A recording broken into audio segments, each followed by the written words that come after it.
بار دومشه میاد برای فرمون. سری قبل چقدر پیش فیل کردی کاکا؟ 6-7 ماه پیش فیل کرده، موهاش صاف شده، اونده دوباره براش فیل کنی.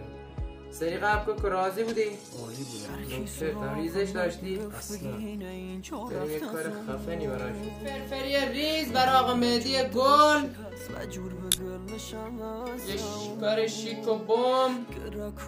زندگیش هیچ کسی هم بازش جوری زدنش به زمین خدا هم بلندش نکرد. آقا مهدی کاکا بار چندم تو پیش شما؟ بار دومشه میاد برای فرمون. سری قبل چقدر پیش فیل کردی؟ 6 ماه پیش فیل کرد، اومده دوباره براش فیل کرد. سری قبل فیل کردی کاکا راضی بودی؟ ریزش داشتی؟ من از آدمی نشانه